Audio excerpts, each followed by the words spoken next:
The following is a Comfortably Zoned Radio Network production. We are back. Oakland Sports, past, present, and future. I'm Ralph Tyko with the Comfortably Zoned Radio Network, and the host of the show is here. He's Jerry Feitelberg. How are you, sir? I'm doing great today, Ralph. It's a beautiful day, a little chilly for us Northern Californians, but clear and crisp. What more? When you're out in the sun, it's beautiful. Absolutely. Yeah. It is crisp, but, you know, Easterners, I'm from New York, you're from Boston, would kind of laugh. It's a beautiful day, a little crisp, a little cold. It's 60 degrees, for crying out loud. Do you remember what it was like in November, December of in Boston, or when you were a kid, and how you couldn't wait to get out of there? Well, I remember in high school we were playing a football game. It was late in the season. It was probably a week before Thanksgiving. The ground was like a rock. It was you couldn't gain any traction. It was so cold and slippery. And unfortunately, we got upset that day. We lost 7-0 to a team that we should have beat handily. But you never know. That's the way it goes. It was freezing cold. Yeah, sometimes the weather. That's one thing I like about basketball. The weather is not affected. Indoor basketball. That's hockey too. Hockey too, exactly. In any event, I have a surprise for you. You don't even know that you and I have a mutual friend who is among the most knowledgeable baseball people who ever lived, and he's going to be coming as a co-host to join you, me, and Nancy, and his name is Kenny Keltz. Oh, Kenny, sure. I've known Kelly for years. Yeah, I'll bet you remember having wonderful baseball conversations with him. He's known as the singing vendor. He's been involved in minor league baseball for 25, 30 years. And he is a tremendous guy.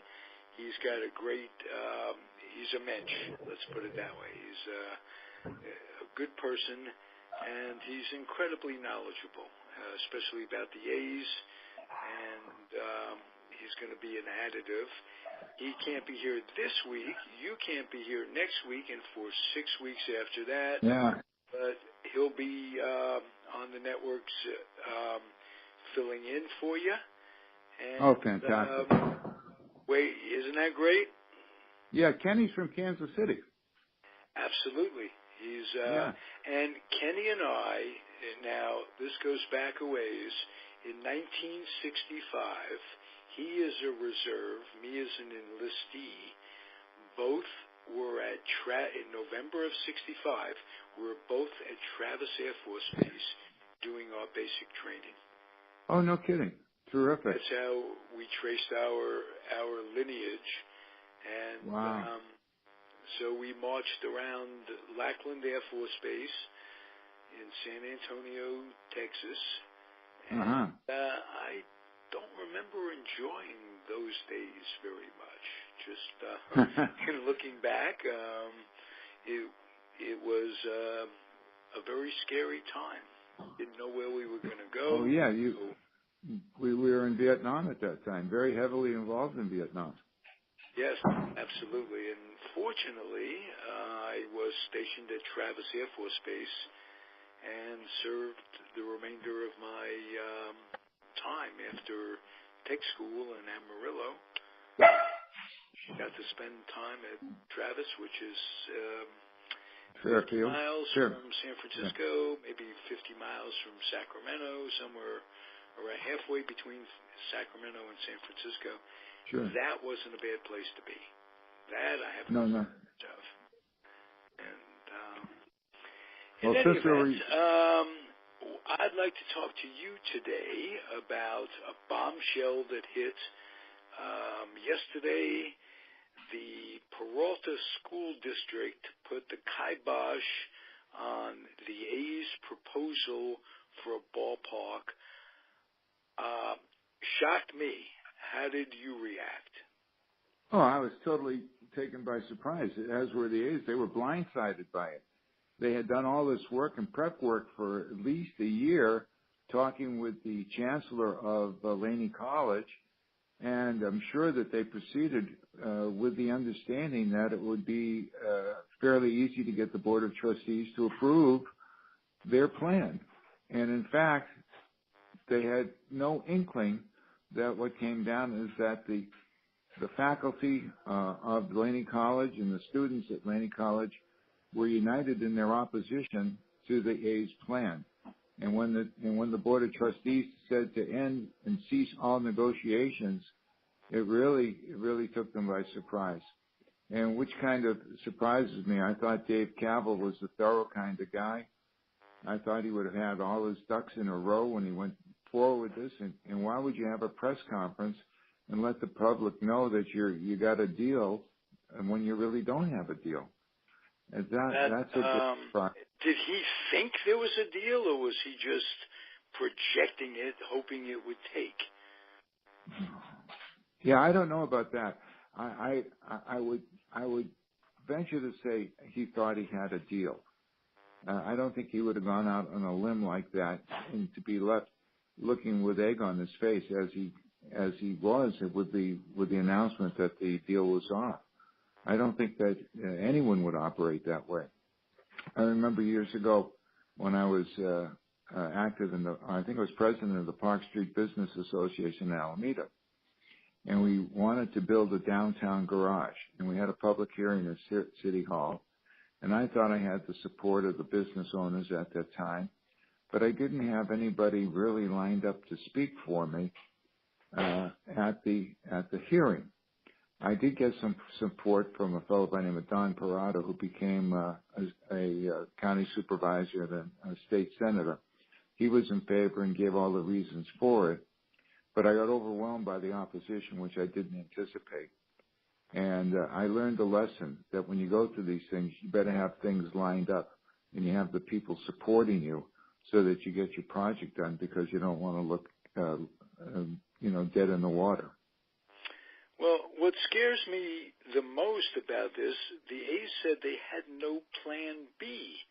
So they were really blindsided, A, and even if you have your ducks in order, you should have a contingency plan for whatever it is you're planning in life. Oh, for sure. Even if you think you have it absolutely sewn up and in your hip pocket and put it on the scoreboard this and put it on the scoreboard that, sometimes life has a way of taking stuff off the scoreboard, and you better be able to segue, so to speak, go somewhere else. Sure, if you're running a baseball team or any sports franchise, unless your star pitcher gets hurt and he's on the shelf for 2 months, you got to have people. You got to know you're going to bring up to replace him. That just happens. With Steph Curry out for the Warriors, Steve Kerr has to figure something out. He has to have a plan B so that he can deal with Curry's absence, and he seems to be handling it. The A's, they do have a fallback position in the Coliseum, but they obviously don't want to be there for whatever reason. I wonder why that is. It would seem so simple because not only is BART in place, Amtrak is in place, and as Kenny Keltz pointed out to me earlier when we talked today about him coming on the show, there is a plaque dedicated to Governor Brown right near the Amtrak station by the Coliseum. So Brown gets a bad rep as to not wanting to have a ball team in Oakland, this, that, and the other thing, but he sure made it easy to connect a major hub to that Coliseum area, and you've got everything. You've got public transportation, you've got a place for parking, and you've got BART, and you've got Amtrak. So, well, what you don't have, not Amtrak, but Muni. Go ahead. I'm sorry. What you don't have, if you go over to San Francisco, where the San Francisco Giants play, when they went over there, it was mostly industrial land, and they made the neighborhood better. Mission Bay was being developed, but in the 17 years, or actually, they started building it 3 years before they went there, so they started the project 20 years ago. They've made the neighborhood better. Restaurants have sprung up. There's been housing, very expensive housing, literally across the street from the ballpark. You have restaurants, bars, shopping. In fact, the Giants want to develop Lot A, put in more restaurants for the people so that they can extract the money from them before the game, after the game, during the game. And the A's only have the parking lot. There's nothing before the game. I have to say, Dave Cavill made an attempt last year to upgrade the food services at the ballpark. In the 2016 season, I went to the game, and I took Isla and her two granddaughters, and we went to the West Side Club, and the food at that time was abysmal. It was truly abysmal. And that, if you're going to spend a couple $100 at a ball game, and you're going to spend $30 for a meal, you ought to have something decent for food. And I think that they've improved that last year. I haven't. They've got these vendors outside, which I think makes a lot of sense in terms of food vendors in carts outside. And right, but what they could in the parking lots do also, you have to walk up the hill to get to the food trucks. But what Larry Bayer is doing is he's putting the restaurants out in the parking lot. If you go over to Lot A, they have about 6 or 8 restaurants right there before you go over the Lefty O'Doul Bridge. And then they also have vendors that don't belong to the Giants, grilling sausages and hot dogs and what have you, on the bridge, on the way in and on the way out. So there's places to stop before you go. There's places to have a hot dog after the game. If you're still hungry, you can wait for the traffic to dissipate. So that's working out for them. Can it be done at the Coliseum? Yeah, it can be. The problem that the A's have, if they don't have a plan B, what it's going to be is that it's going to be the same old thing. They're going to be developing players. Player gets good. They got him for 6 years. He gets to the 4th year. He becomes arbitration eligible. He's got 2 years of arbitration, or maybe that's at the end of his 3rd season. He's got 2 years of arbitration, and when he gets to his walk year, they're going to trade him. And so the good players are gone. They get more prospects in. The team sometimes gets lucky and they get good, and then they fall down and go back into the basement. This is what they've been doing for the last 20 years, ever since the Haas family left. When the Haas family was here, we're talking about a payroll in the 80s and in the early 90s, there was maybe $35 million a year, which is a lot of money. But for baseball players, the salaries, the clubs are looking at $150 to $200 million a year to get players. And when the clubs spend that kind of money, they anticipate being in the playoffs to recoup some of the money. The A's are just, they really toss it in before. Well, they've been relying on Major League Baseball's luxury tax to survive. Yeah, that's going by. That's gone down the tubes. So going by. I'm wondering. They lost 25% last year. They're losing another 25% this year, and it'll be gone in 2 years. So now, they got a wealthy owner. John Fisher is a very wealthy man, but he's absent. He's an absentee owner, and he's letting Billy Beane run it. And I guess they gave him the parameters and Dave Cavill to run the club, and this is what they have to do. And until they become enlightened, the A's are going to be a sad sack franchise. Well, Kenny says there's no way that these people are going to ever run the franchise firsthand, and he looks for them to sell. He thinks that there are some buyers. The guy from Oracle expressed some interest, and I think it is a big market. It's classified as a small market, and it's getting the subsidy not because it's a small market, but because the ballpark itself has become dilapidated. And you're right. It lacks the amenities. I mean, the scoreboards are beautiful that they put in a couple of years ago. Those are fantastic. And and they got all the stuff in the stadium with the lights flashing and going. But the amenities of the stadium are lacking. It does not. If you go again, I'm going to use AT&T. If you go over there, the food stands are a lot better. They have better amenities all over the place, and you feel very, very comfortable. It's a much more intimate ballpark. When you go into the Oakland Coliseum, you're sitting very far away from the field. They have a lot of foul territory, much more than any other stadium in the big leagues, which is pitcher friendly. But the fans don't have the best seat lines. They're not close to the game, and baseball is an intimate game. And so they got to reshape the ballpark. You know, if you go to Fenway Park, it's a small park, 35,000 people. But you're right on top. If you're sitting on the first base side, third base side, you're sitting right in back of the dugout. You're right on top of the action. And you don't have that. You don't have that had feel. They not enclosed the center field area with the Al Davis Folly, that big wall, if they had not blocked off that view, you could have lived, and we did live, with the sight lines not being perfect and being far away, because the view of the Oakland Hills was absolutely breathtaking, and it made the park interesting. But when they closed it off, it became horrible, and that's not the only thing. There's no room in the aisles. You go to concessions, you stand on line. The bathrooms back up. They've had plumbing problems.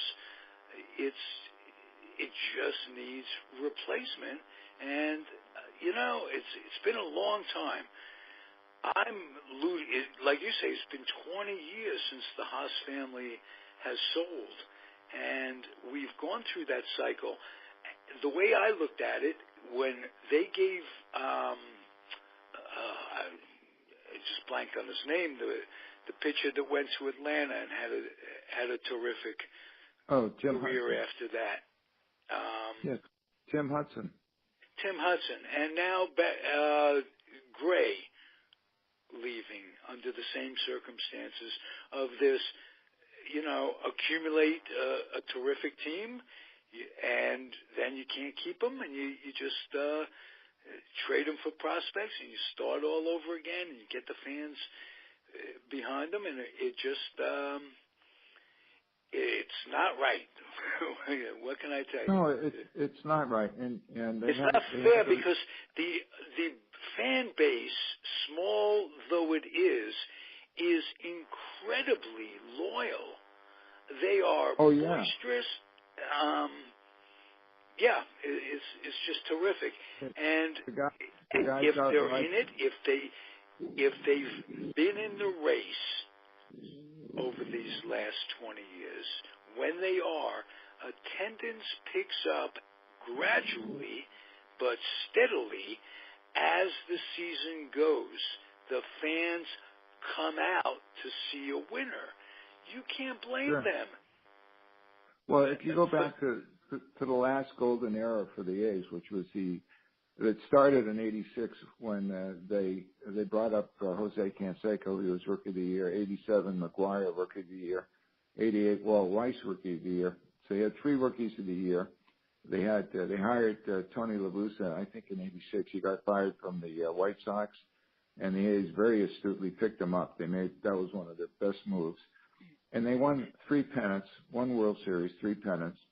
And at that time, in the late '80s, They used to pack that stadium, and they drew close to 3 million people. Now, this is from a supposedly small market team. But the fans liked what they saw. They had a champion. In fact, they had a gentleman who went into the Hall of Fame as a manager. They had Hall of Fame players in Rickey Henderson and Dennis Eckersley. McGuire maybe should be in the Hall of Fame. And they were just solid. They had Carney Lansford at third base. They had Tony Phillips and then later Mike Gallego. But they had Walt Weiss, Mike Fordick. They had Steinbeck. Was it Steinbeck catching at that time? Sure. And they had great pitching. They had Dave Duncan, who was Stewart, Welsh. Stewart, Welsh, Mike Moore. They had Scott Anderson. They had guys. They were loaded. And in the bullpen, of course, they had Gene Nelson, Rick Honeycutt, Eckersley. They were unstoppable, and they were a very, very good team. And the fans, and they were competitive up until the last year was '92, and that was the year that Eckersley won both the Cy Young and the MVP.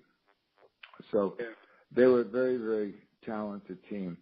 And in '93, it all fell apart. They all got old. They made the trade at the end of '92, Ruben Sierra for Jose Canseco, and that broke up the team. And by '93, they fell apart, and they didn't get good until 2000. Hudson came up in '99. Then they got Mulder. They had and Tejada going for you, and Chavez. Sure. Yeah, they had a good team. They were solid. Absolutely. You ever wonder what would have happened if Giambi's brother had slid? Yeah, they might have won a World Series. Absolutely, and momentum starts from that. You know, things change. Well, they were up 2-0, and Jeremy doesn't slide. Derek Jeter makes the play of the century, and he gets thrown out at home plate because he didn't slide. And the momentum shifted, and the Yankees won that game and the next 2 games, and it was adios. And in the Billy Beane era, they have not gotten past the first round except for 1 year. And that was 2006. Nick Swisher and Frank Thomas were the big bats on the team that year. And they beat the Twins, and they played the Detroit Tigers, and they got swept 4-0. But that's the best they've ever done in the Beane era. They haven't gotten past the first round. So you can't blame the fans for their impatience. Let's put it that way. No, but it's very frustrating for the fans. And if I were an A's fan, and I wanted to buy someone's jersey, I'd just put no name on the back. Just get a number with no name on it. So I go when I'm in the press box watching the games, and I see the A's fans in the stadium sitting there, and I said, "Oh, he got traded. He got traded. Oh, there's about 40 Sonny Graves. He's gone." So it's funny, but not funny, if you know what I mean. No, it's sad. It's sad for the fans. Yeah. Because you got those 15,000 fans that come out every game, and they're out in right field and left field with the banners and the screaming and "Let's go A's," and they're there and they're the foundation. The Mount Davis is such a monstrosity. It is so bad that even the Raiders tarp off the top. Yeah. Oh, right. And Isla just told me it's awful going to the game. It's just not comfortable. There's nothing redeeming, no food, There's nothing redeeming about that stadium. No food, no view, no team. Right.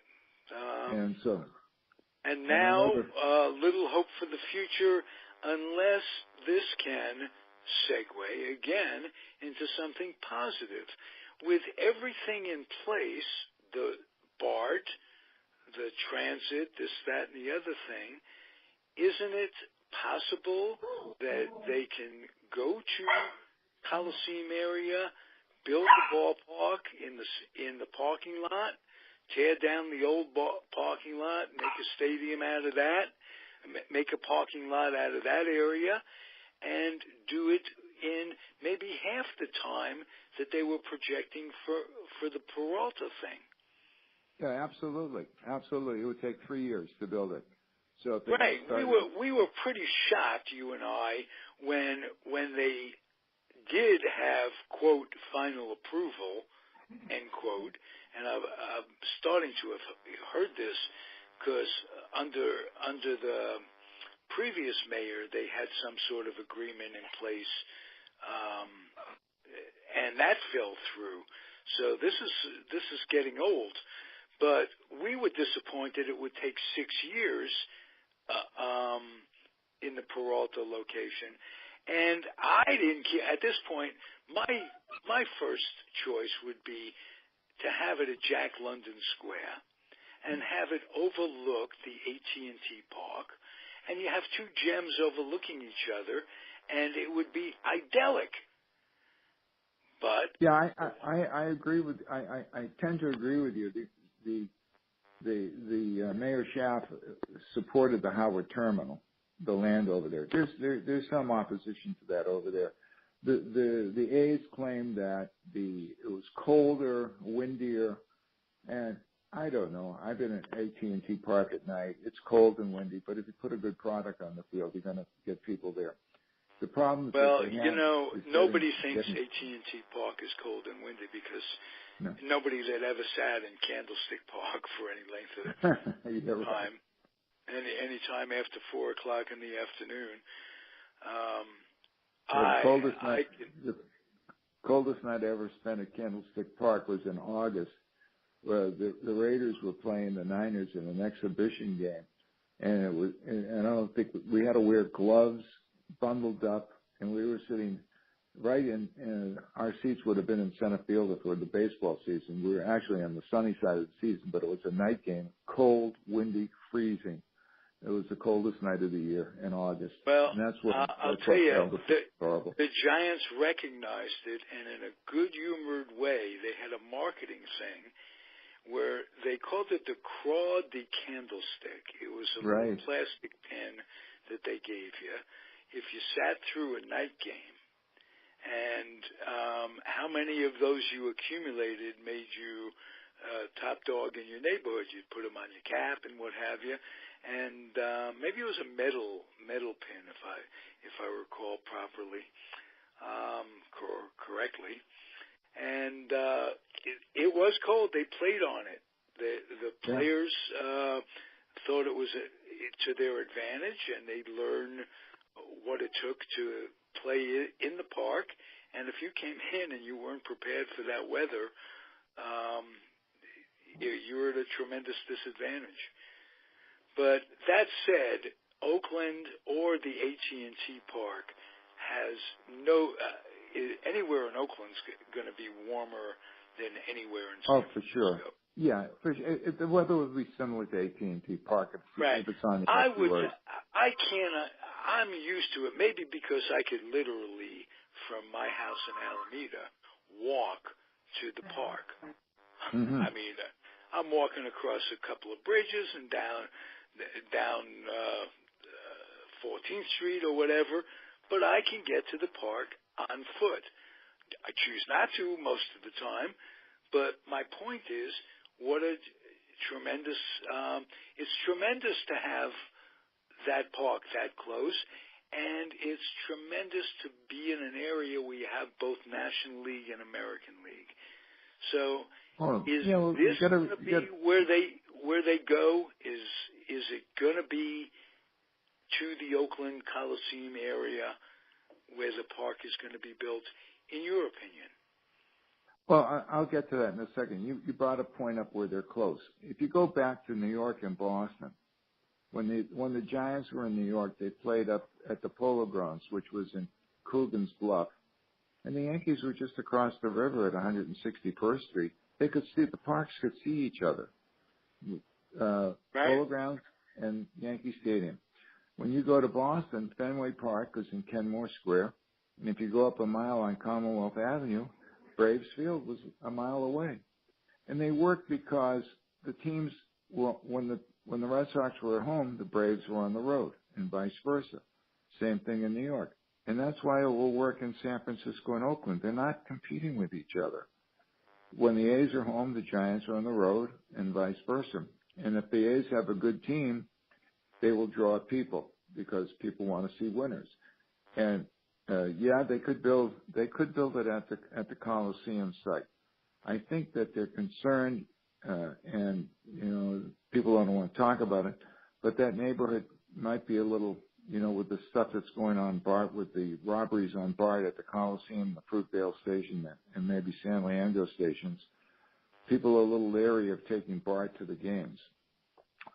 So I know I talked with Lee Leonard, and he uses Bart to get to the games, and he usually leaves early before the crowds do, so he doesn't get, they have to be in a situation where he could get robbed. But the robberies are occurring during the day, during night. You never know when it's going to happen, so they're concerned about that. So maybe that you bring that up, and just that it's an example of one of the things that's our social situation today, the way things are, like, it's very, very depressing the way things are. It is. Just in general, that has to be a concern before you go out to see a ball game on public transportation, to get people out of their cars. And they can't put enough money into policing that public transportation so that this kind of stuff doesn't happen. I don't understand it. I don't understand what the social problems that caused things to be the way it is. You got to start putting money into education, into kids. Yeah. Well, I agree with you. And that's why the city of Oakland has been reluctant to give any money to a private venture like the A's when the schools in Oakland need all the help that they can get. So that may be a factor. But I think that they could build a nice stadium exactly where they are in the north parking lot. Build it there or wherever they want to, wherever the engineers can build a stadium. It'll take 3 years. And like they've done in other cities, knock it down. It has a great freeway access. You've mentioned the BART, you've mentioned the Amtrak, and I'm sure they have bus service or from whatever. I don't know if it's Amtrak I'm talking about. Where they come from San Jose. They'd have to come on Amtrak. They will in the future be able to come by BART when they build the extension down to downtown San Jose, which is in the planning stages, but that's 3 or 4 years away.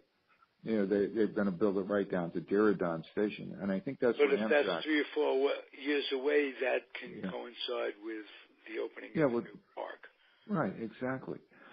So that the people from San Jose, and of course, Larry Bayer is opposed to any help that the A's would get taking fans away from the peninsula. But if you live in San Jose, you can be a Giants fan, A's fan. You live on the peninsula, you can be both. It's not a big deal to come over the San Mateo Bridge to go to an A's game. So. Right. Oh, absolutely not. And but they need transportation, and that's the drawback at Howard Terminal. Unless they figured out how to have either bus service from 12th Street, because that's the closest. Wouldn't that be the closest BART station? 12th Street. I don't know. About and you'd shuttle them in, or you just have a shuttle bus. Have a shuttle going. Right. Non-stop. Fill them up, take them off. Yeah, and BART starts running at midnight. So they would, if you're taking public transportation, the shuttle would run you from the stadium at 11:45 to 12th Street, and you catch the last train to San Francisco or Richmond. And if the game runs in extra innings, does BART now, the way it is, extend their ridership? No. They don't? No. So what if you're sitting there and it's the 14th inning and it's 12 o'clock? We post notice. BART posts notice, or the A's put it up on the scoreboard. BART starts running at midnight. If you're going to take you got to go. Well, that in itself, couldn't they make some sort of deal with Bart? I guess that's a union thing, and I don't know. I don't know if they could extend it to 1 o'clock. Yeah. I don't know. These are some of the things that they have to go over because, it costs money to extend BART, to pay people time and a half or whatever they have to pay them. And so there's cost involved. Are the A's willing to absorb the cost? I don't think they are. Well, I want to know, is the mayor, Libby Schaaf, behind the move to the Oakland Coliseum area, or is she just not for baseball? Does she want to keep the A's? Yeah, she does. I believe she does, and she's indicated that she does. Her choice is Howard Terminal. Now, I don't know why she... Now, Howard Terminal is down by the water, right? Yeah, by it's a little bit... Jack London Square.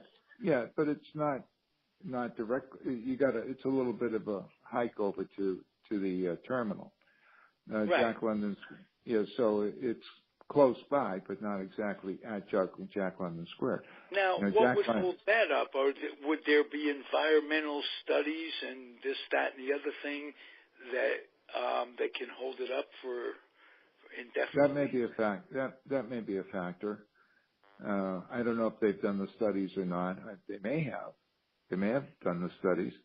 And of course, there always, as I said earlier, there'll always be people who are NIMBYs. They don't want anything in their backyard, although it's primarily industrial. But I don't know if the businesses in the area would be supportive. For example, when the Warriors went to Mission Bay, and they ran into a lot of opposition at Mission Bay too, particularly from people who had businesses in the area and residents, because they know they've had experience when the Giants play a day game. I went to one of the meetings that they had in the early stages of planning. This lady said she has her business. She has to let her employees go at 2 o'clock because it takes them 2 hours to leave. They can't get out of the area when the game breaks from the Giants. Now the Giants play mostly night games, and the day games that they play are on the weekend, so it's not too bad. And the Warriors play virtually all their games at night during the week, so wasn't that big a problem. But when you're bringing in 20,000 people to an area, they got to park somewhere, and parking is not that great. You got to figure something out. Fortunately for the Warriors, they got the new line coming down from Union Square, and they got the 3rd Street line. So they got transportation right to the door. The streetcar stops right across the street from the front door of the new arena. And of course, they're going to have parking problems because they only got 750 spots underneath the stadium for parking. So where are you going to put all the cars? And they've got, they're selling out the packages and the suites, and they have a list of all the parking spots within a half mile of the new arena. So the A's, if they build it, they're going to have to do something also. They're going to have to figure out where you're going to put all the cars. You're going to have to figure out what are you going to do with the people coming on BART. Are they going to have any freeway off-ramps built? I don't think they will, but who knows? And whereas the Coliseum is all the environmental studies have been done at the Coliseum. They've got the off-ramps built. They've got the transportation there. To my mind, and we had discussed this earlier, my choice would be the Coliseum site, and to improve it and to put on the amenities that you would need to make it a big league stadium. There used to be years ago, there was Sam's Hofbrau right around, but Sam's went out a long time ago. You got a Denny's there now. Well, Denny's just, not to denigrate Denny's because they got thousands of restaurants, but it's Denny's. It's a diner. And so you want to have something nice, something amenable for people. In fairness, on Hagenberger Road, there are some wonderful restaurants. There's an Italian restaurant whose name escapes me. Are you thinking of Francesco's? Yeah, Francesco's. That's closed. It's still there. No, they closed. They really? retired. Yeah, they retired. Wow. that was some terrific food and a great hangout for players and the press and fans. Oh yeah, Al Davis used to do a lot of business there. Yeah. So, no, he didn't. How are things coming in the Las Vegas market for Mark Davis and what used to be the Oakland Raiders? I guess still is, but you know what I'm talking about. Well, they broke ground. They broke ground, and the stadium will be ready in about 3 years.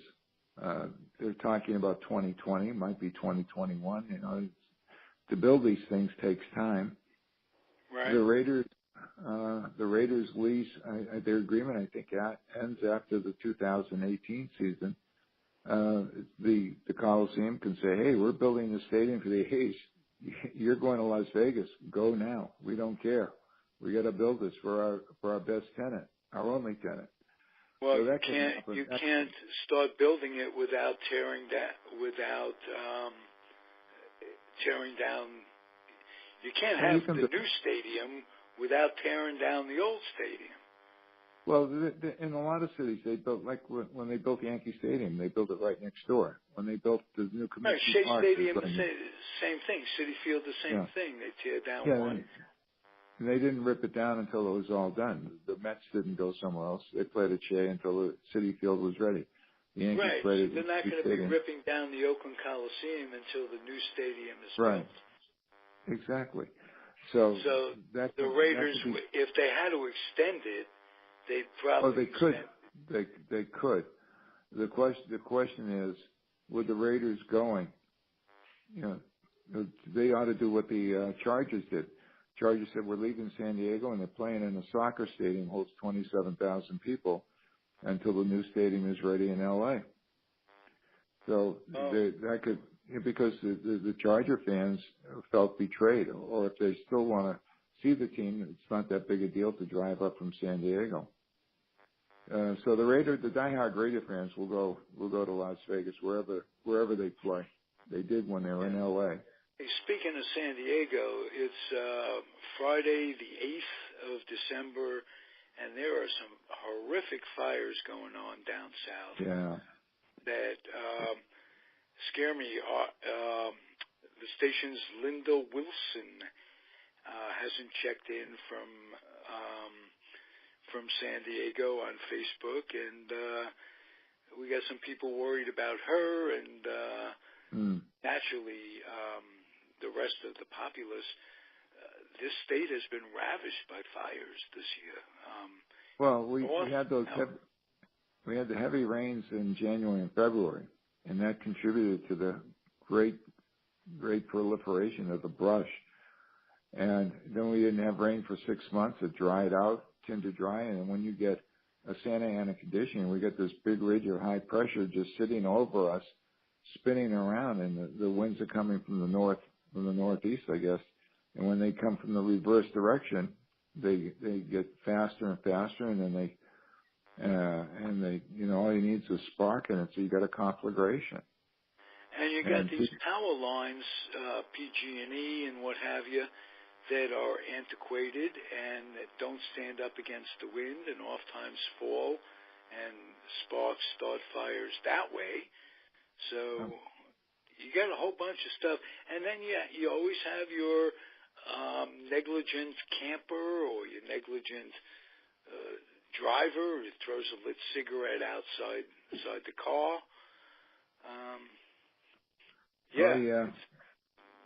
Let's hope for the best for those people. And we went through it up here with the Napa files, the fires in Santa Rosa and Sonoma County, Napa and Sonoma counties. I mean, they devastated. I forgot how many structures. About 5,000 structures were burnt. And you're talking about literally billions of dollars to replace these things. Insurance companies are to do business in California. They must have a proper reserve, so that's not an issue. Oh, sure. But I think you have lives. People's lives are in limbo. Absolutely. Their belongings lost. Their pets. All their financial records. When could you stand to lose your financial records? It's just the fire comes through and your checkbooks are gone, your computers are gone, everything is that you count on to take care of your financial needs are up in smoke. It's horrendous. My financial records revolve around the change jar in the kitchen. So it's easy for me. But yes, I could imagine if a human being that has their affairs in order and everything is there. How do you deal with the insurance company if you can't even remember who your insurance company is and the record, you know what I'm saying? The records are burnt up. And, that's a problem. Social Security. Wow. Yeah. Wow. And we're not any different than any place else in the country this year that's suffered. We have floods in Texas, hurricanes in Puerto Rico, and which I consider to be part of America in the sense that there are more American citizens living in Puerto Rico than there are in 4 separate states in this country. So, and the way this administration has taken care of them and their distress is abominable as well. Just wanted to. Yeah. Well, some of the players that come from Puerto Rico, Carlos Correa, Carlos Beltran. I'm thinking of Jose Pagan. He's an old man. He can't have the power down. No. And Orlando Cepeda from Puerto Rico. These guys, they're all hoping that their home, the Puerto Rico gets back on its feet. But here it is, 3 months afterwards, and the island still doesn't have electricity. And you wonder what's going on. Where's FEMA? Why aren't they doing it? What's the problem? And you can't get straight answers. And the local politicians, I know the mayor of San Juan, she was just absolutely beside herself she got into a verbal bout with the president about the president's performance or lack of performance regarding Puerto Rico. And then, of course, he attacked her. So what else? Talk about Trump. Yeah, you said his name. I won't. Yeah, well, my point is she's a person of color in his eyes. Yeah. So, and she's a she. So imagine how the words just roll off his back. He could care less. He can care less about anybody that isn't white and privileged and one of his. That's all. He likes the term winners, and when you lose your home due to a natural disaster, I guess he classifies you as a loser, and that's a terrible thing to do. Yeah, and unfortunately, that kind of mindset really seeps down and has ingrained itself into a corrupt society on every level. Yeah, but that's what we got baseball for. It's a diversion. We got sports to take our mind off what's going on in the real world, and we get to enjoy it's really funny that you mentioned that. When I was a kid, I used because I didn't care about business or anything or about the real world, sports, baseball as the diversion. But now, if you go back just in this show, this conversation, it isn't about baseball. It's more about business and what we talked about baseball, like who they traded off and Sonny Gray and well, they did Josh Donaldson. It's just about bucks. That's all. And you got baseball is like any other business. It's a for-profit business, and in order to do what you want to do, you got to make a profit. It's very, very simple. You can't keep losing money, and probably in the future with the new if the new tax bill gets approved, they won't be able to take their property taxes and then the state and local taxes and any mortgage interest that they have. It could cost be devastating to sports teams that are marginal, that are just barely making it. And then the only reason they can survive is to sell off the players. That's what Connie Mack had to do way back when. He had successful franchises. I think you discussed that with Bill. It was Bill Cachetas yesterday. Yes, indeed. Where the Philadelphia A's had a couple golden eras in the 1910 era, and then in the 1929, 30, 31 era, where they had Lefty Grove and Jimmy Fox, and they were just the best team around. So, and he couldn't make ends meet because when the team got bad and they had the depression, they couldn't draw flies, and it was very, very difficult for him. And the only way he could survive was to sell off his team, and he sold Grove and Fox to the Red Sox, and that's how he did it. And of course, I remember when I started first following baseball, the Philadelphia Athletics in those days, they had two divisions in the American League, the first division and the second division. And the A's were always in the second division. They were there with the St. Louis Browns and the Washington Senators and the Chicago White Sox. And the best teams were the Indians, the Tigers, Red Sox, and Yankees. Right. And in the National League, it was the Cubs and the Phillies holding up. You're there. Oh, man, the Phillies. The Phillies went from 1915 to 1950, and I think they finished in the first division once or twice in that 35-year period. They were just terrible. Right. Well, let's why they died in the 50s after winning that 1950 championship was that they were amongst the last people to integrate, last teams to integrate. And they missed out on the rush of tremendous talent, the Frank Robinsons and what have you. They did. And, the Braves got Henry Aaron, the Reds got Frank Robinson, and so many other great black, and Roberto Clemente with the Pirates, and so many great black players came into the league at that time. And I don't know if you ever read the book about Roberto Clemente. He had such a hard time in Pittsburgh because he was the only Latin player. Not only was Latino, he was black, and he lived with a private family, and he was discriminated against. But he hung in there, and it was very difficult for him because when he lived in Puerto Rico, they were colorblind in Puerto Rico. The situation did not exist, and it was so hard for him when he came to the United States and had to live under those conditions. But he was a wonderful player. You must remember Vic Power. And Vic Power too. Similar things that he went through. Never did get called up with the Yankees because his wife was light-skinned or might have even been Caucasian. And, this is in our lifetime. That's what if we're talking about ancient history, you could understand it. But what's really sad is, on some levels, things have not gotten that much better.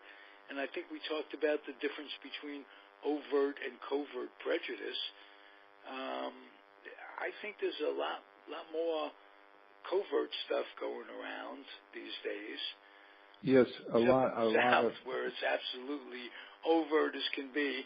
The Southerners in Alabama and Trump would rather have a pedophile than a Democrat. So, that's a sad situation. And Ralph, and I know that there's a lot of intolerance to black people. It bubbles under the surface just like anti-Semitism. And for whatever reason, you see it every day. But it's changed. When I was a kid, and when you were a kid, the thought of a black player playing for the University of Alabama on the football field was unheard of.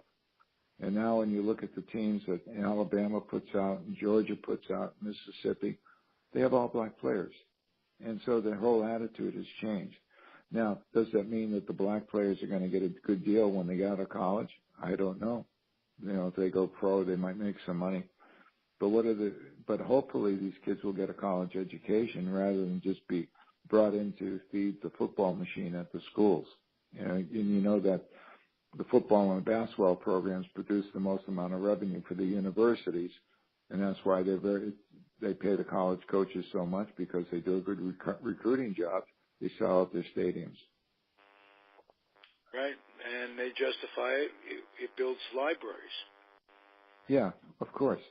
But does the kid get an education? Let's face it, it's semi-pro football. Right, Make exactly. no mistake about it, in every way, from selling jerseys and this, that, and the other thing. Only trouble is that the players don't become rewarded other than what has become they don't even think about it anymore, and that's just the opportunity to be educated and to build contacts and learn socialization and what have you. Oh, absolutely. That isn't talked about. No. And it isn't taken advantage of by the real stars. It's one and out in basketball anymore. Yeah, one and done. One and done, yeah. When you look at the program at Stanford, they got something around the 95% graduation rate. And when they recruit a kid, and if he's got any talent, and they say we're going to get a free ride at one of probably the first or second premier university in the United States, and one of the premier universities in the world, and we're going to give you an opportunity to graduate from this university for free. And all you have to do is play football for 4 years. Well, you know what it said about Stanford. If you get in, you'll graduate. The trick is to get in. You got it. But I'm still waiting, Ralph. Well, the letter's in the mail. I don't know if you get it. The cutoff date was, wait a minute. The cutoff date is right after you start your cruise. Sorry. Right. We'll have the old farts college bowl. How's that? That'll do her. Hey, listen, Jerry, I don't like to use the expression Godspeed, but because I always thought that Godspeed was crystal, but I wish you the best on this trip. I wish you and your lovely woman all the best. And she is a very lovely woman, and she makes you happy, Jerry. That's a lovely woman in my eyes. Does she ever? And you her, no doubt. 99% of the time. Nothing's perfect. She's listening and laughing. Yeah, right. All right. Hey, listen, this has been terrific as usual, Jerry. I enjoy your company, and your knowledge is terrific. Kenny will be here next week, and we'll have Nancy with us. And you'll be back in 6 weeks. Just stay healthy. Yep, just say hello to Kenny for me. All right. I didn't see him all season. I missed him. Well, you'll get to talk to him when you come back on a regular basis, and it'll be fun. Okay, great. Look forward to it. All right, everybody. If you're listening and you like any of our offerings, either on this particular show or on any others, I would appreciate it if you would box up some lightly used children's books, put them in cartons, and take them down to the Head Start program in whatever community, city, state, wherever you are. There's a Head Start program that kids are hankering to learn. They need to read. They need to get ready for school and be school prepared. And you could help make a difference a little bit and put a smile on my face. If you enjoyed the program only, if you didn't enjoy the program, go down to Head Start, steal some lightly used children's books, and bring them home to your house, and at least you'll have something. That was you, folks. Good. Get started on me. We'll be back next week. Adios. Thanks, Jerry. Okay. Be well. Thank you, Ralph. You too. Bye now.